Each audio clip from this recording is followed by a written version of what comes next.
Historians can be inclined to hasten their readers through a subject's formative years, to rush to the point at which the interesting stuff begins.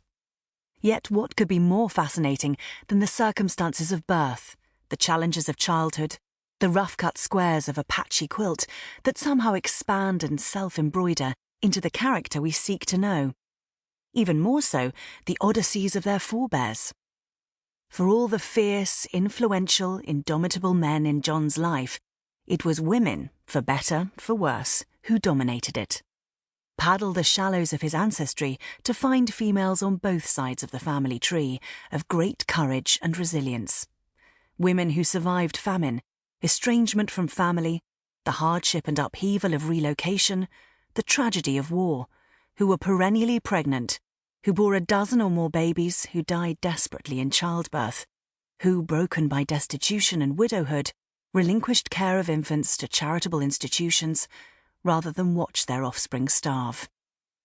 While women were to rule John's life, to varying degrees and with conflicting consequences, there are no distinguished female forebears in either line. How far back do you want to take it is the thing. Some biographers have trawled the DNA in an attempt to fish out beguiling ancestors whose own achievements might shed light on the origins of John's personality and talent.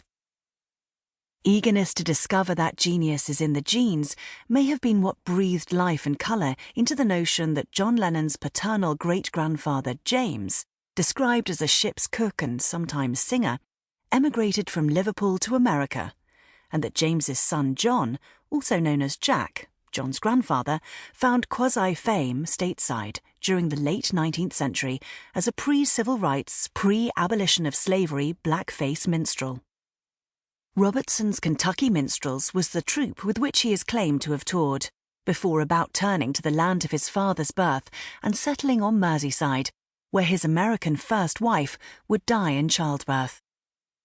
How enthralling if all that were true. Alas, birth certificates and censuses of 1861, 1871 and 1901 indicate otherwise.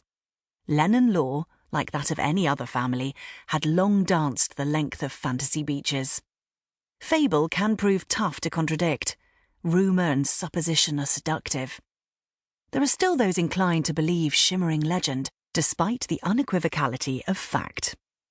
What is certain is that John's paternal great-grandparents James Lennon and Jane McConville were not born in Liverpool but in County Down, Ulster, in the north of Ireland, and that they crossed the Irish Sea with their families during the famine of 1845 to 1849, at a time when Ireland was still part of Britain. It remained so until 1922. James, a cooper and warehouseman, married Jane in Liverpool in 1849, when he was around 20 years of age. His bride was only 18. They were blessed with 8 or more children before Jane died in childbirth.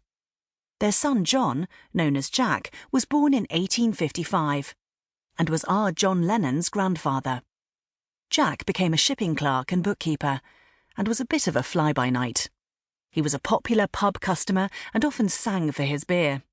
He married Liverpool lass Margaret Cowley when he was 33 and fathered 4 offspring, only one of whom, a daughter, named Mary Elizabeth, survived.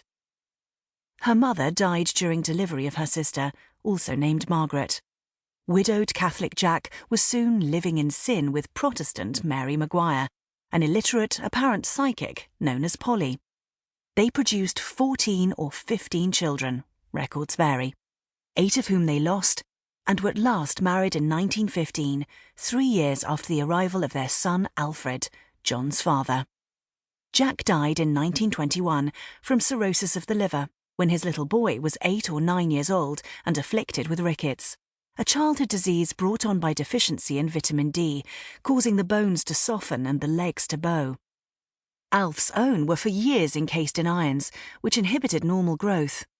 Polly was too poor to support her family alone and was forced to surrender Alf and his sister Edith to the city's strictly Protestant Blue Coat School orphanage.